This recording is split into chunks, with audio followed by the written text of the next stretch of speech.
বসন্ত নয়, আমার দরজায় প্রথম কড়া নেড়েছিল অবহেলা। ভেবেছিলাম অনেকগুলো বর্ষা শেষে শরতের উষ্ণতা মিশে এলো বুঝি বসন্ত। দরজা খুলে দেখি আমাকে ভালোবেসে এসেছে অবহেলা। মধ্য দুপুরের তির্যক রোদের মতো অনেকটা নির্লজ্জভাবে আমাকে আলিঙ্গন করে নিয়েছিল অনাকাঙ্ক্ষিত অবহেলা। আমি চারপাশে তাকিয়ে দেখেছিলাম আমার দিন দশায় কারো করুণা বা আরতি পেখম ছড়িয়ে আছে কি না। ছিল না। বৃষ্টিহীন জনপদে খড়খড়ের রোদ যেমন দস্যুর মতো অদমনীয়, তেমনি অবহেলাও আমাকে আগলে রেখেছিল নির্মোহ নিঃসংকোচিত। আমি অবহেলাকে পেছনে ফেলে একবার ভৌ দৌড় দিয়ে এগিয়ে গিয়েছিলাম। তখন দেখি আমার সামনে কলহাস্যে দাঁড়িয়েছে উপেক্ষা। উপেক্ষার সঙ্গেও একবার কানামাছি খেলে এগিয়ে গিয়েছিলাম তোমাদের কোলাহল মুখর আনন্দ সভায়। কি মিলেছিল? ঠোঁট উল্টানো ভর্ৎসনা আর অভিশপ্ত অনুরার মতো একতাল অবজ্ঞা। তাও সহে গিয়েছিল একটা সময়। ধরেই নিয়েছিলাম আমার কোনো কালেই হবে না রাবীন্দ্রিক প্রেম।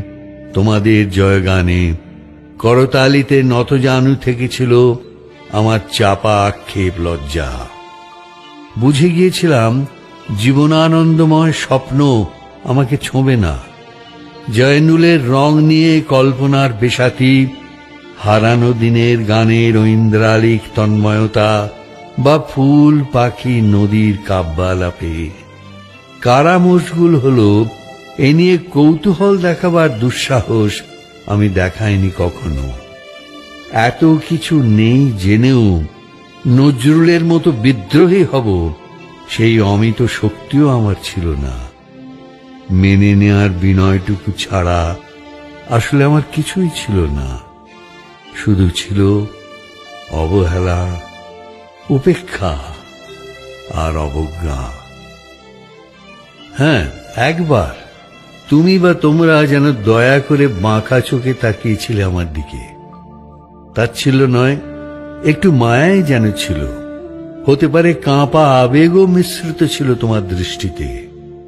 ওইটুকুই আমার যা পাওয়া। আমি ঝরে যাওয়া পাতা, তুমি ছিলে আকস্মিক দমকা হাওয়া।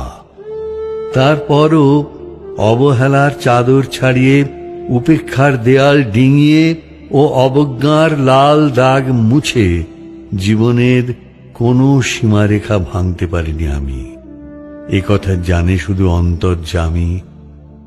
অনেক স্বপ্নপ্রবণ হয়ে একবার ভেবেছিলাম এই অবহেলা তুষারপাতের মুখচ্ছবি, উপেক্ষা কাঁচের দেওয়াল, অবজ্ঞা কুচকুচে অন্ধকার, এর কিছুই থাকবে না একটি বসন্তের ফুৎকারে। একটি ঝলমলে পোশাক গায়ে চড়িয়ে হাতের মুঠোয়